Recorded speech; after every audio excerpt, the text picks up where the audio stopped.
I would. Okay, let's do it. But I really want to drink something. But Do they have any water? see if there's any water in the jar there. I think there is. Ah, yes.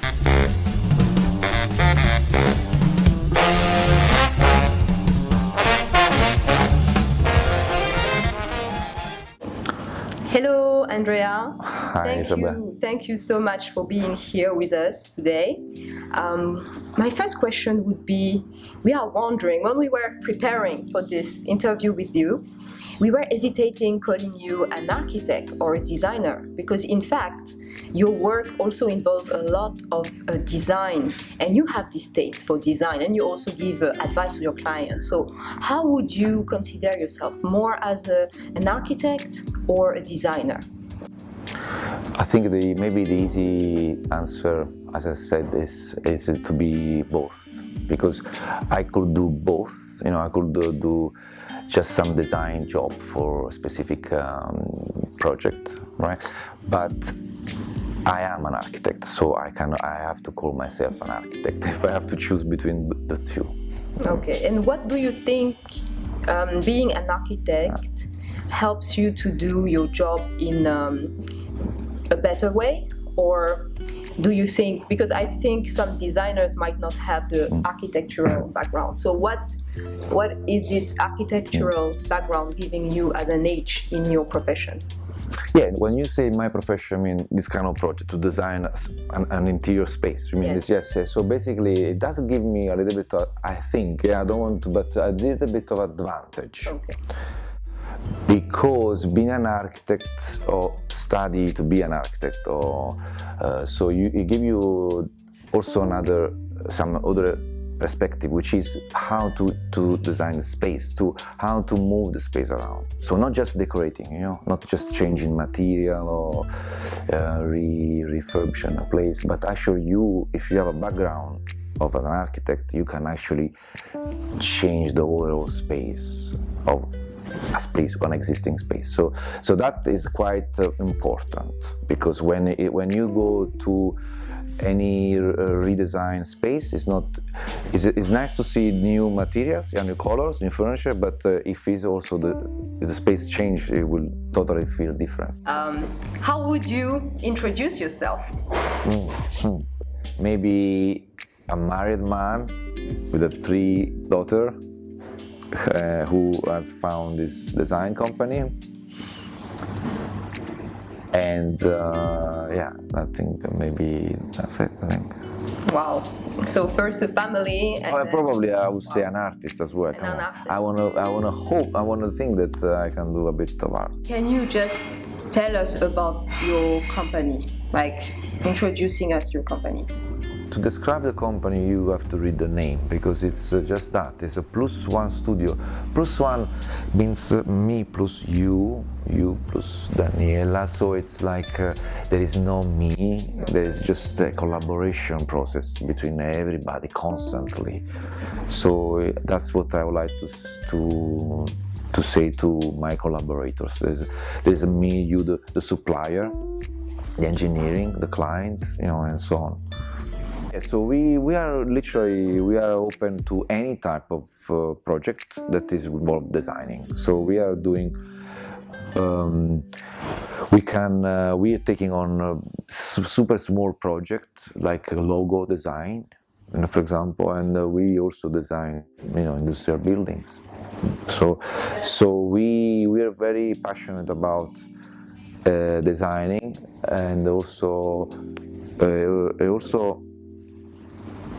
executed, So we don't just design and give this to the client.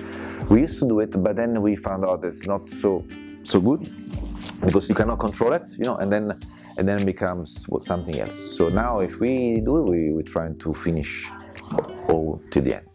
So you offer a solution from A to Z, basically. Yeah, I think so. We do digital designing, the graphic designers as well. So Perfect. So now a question about when you got started to have your own company. How did it happen? How did you make this leap? How did you decide, okay, I'm ready for that, I want to tackle this in China and being my own boss and having my own company. So how did it happen? Of course, everybody has a dream, to open a company by itself, himself. But I had to open it. I was forced to open it. This company to found this company because because the client had to pay me, and they couldn't pay me if I didn't have a company. Okay, so that's how actually the client dragged you into it. Because I was an employee, and I was an employee for a Chinese company, and I did some speech. I did some presentation to a pharmaceutical company, the biggest in China. We did some interior project for them. And a few weeks later, he called me. I don't know how he got my number. I mean, his manager called me, and the boss saw the presentation, so he called me. And I didn't understand Chinese, so I gave to at the time my assistant. Said, "What is talking about?" And then what he was saying on the phone that he wanted to give me without any bidding, which means any competition. They just want to give me this factory to design it. They wanted me to design this factory. So okay.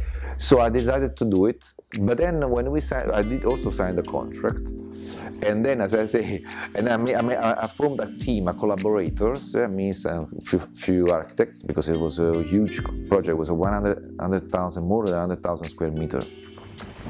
So we had to make sure they could pay us, and to do that, they cannot pay to a private bank account.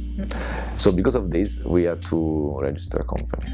Wow. So that's... What happened in your mind when this opportunity arose? Like, what did you think at that point? How did you feel? To be honest, I didn't have time because since that day, I never stopped working. Wow. So literally. Yeah, maybe with the last year event, I was a little bit more relaxed, but we never stopped project after project. In China, you had the deadline, and there was 2 weeks, 3 weeks just to design a factory. So the relation, there's no time. You work, not necessarily overtiming, or let's say, late at night, not really, but every day non-stop. Okay. Yeah. Okay, so you move into a place and you can feel which type of material would be the best, and how do you choose actually in general which type of flooring will match the best project that you have? Okay, there are a couple of things. Maybe the number one is the budget also, because of course you can go you can choose between very different materials. Some can be very extremely expensive, some less. So that's the budget of the client is also number one factor for an architect, because you cannot design something you're rendering and then it cannot be built because the budget is not allowed. So the budget, but also not only that, it's about the function. So if it's a commercial space, even not necessarily you have to use a very expensive material for the flooring in this case. So you have to choose the right material. Okay, so it can be, then you have to do your research, and then so if it's a commercial for a public space, public function, then you have to consider only few, cannot be so many. If it's an office space, it's different. If it's a private house, clearly it's a different one. Okay, and the SPC flooring is kind of an innovative one. It's very recent type of flooring. So I guess it also gives you a new way of doing your work. So how does this maybe help, or what is your vision about this new innovative type? I think architects in general, or designers, like to work with this material because it's very easy to work with. It's not. We use it for offices a lot. I mean, in fact, I don't remember any office project now that the client or we choose real wood, because it's just much more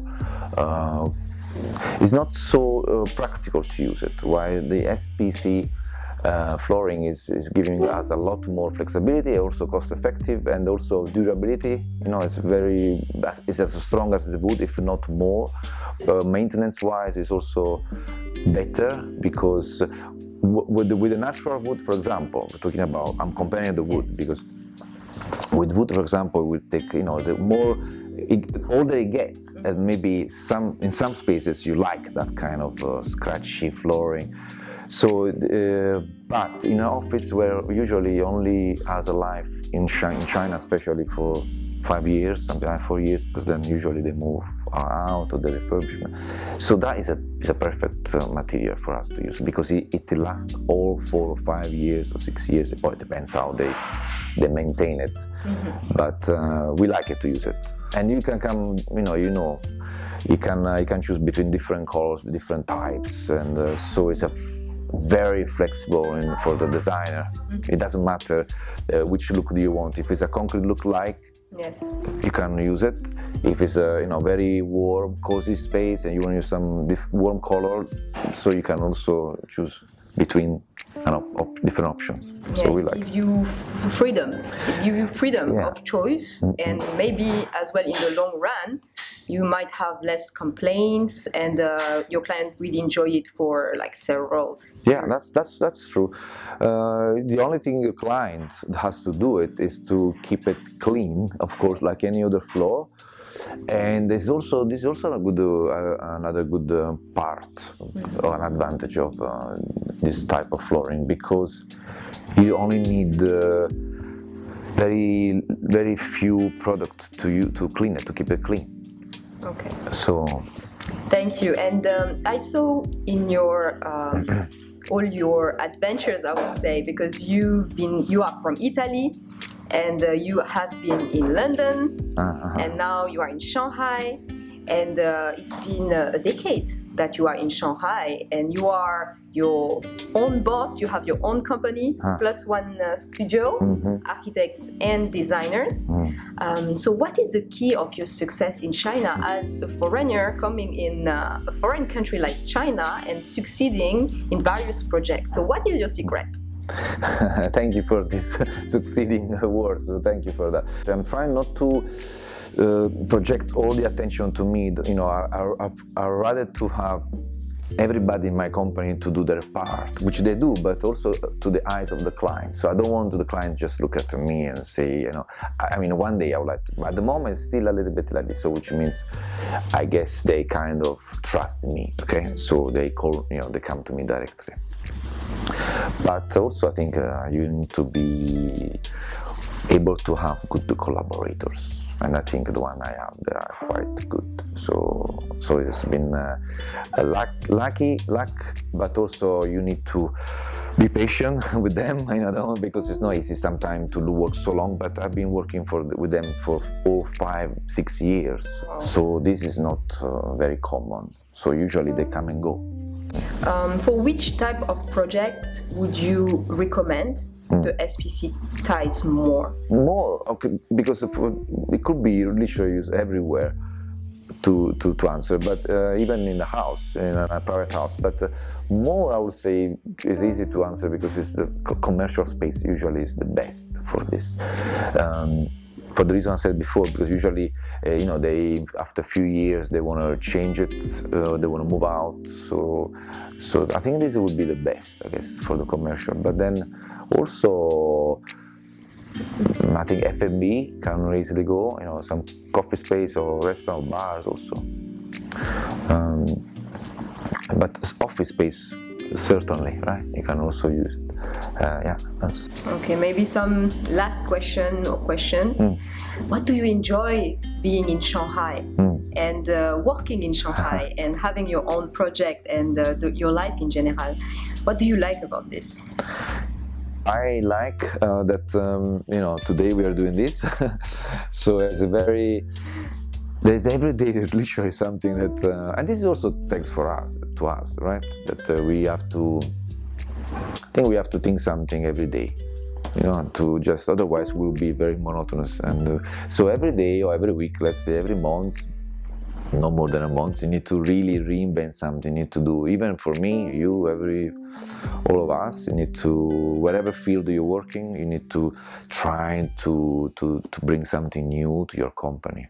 So if I have no many projects, for example, for a while, I'm trying to do, okay, we with the company, we think something to do it, something that is not necessarily sit down on the desk, and trying to thinking about why there's no project doing now. So you need to. So this is, I think, this is also nice here, because in Shanghai I give you this opportunity to meet people and talking and know different things all the time. Okay, and do you have any final words that you want to say?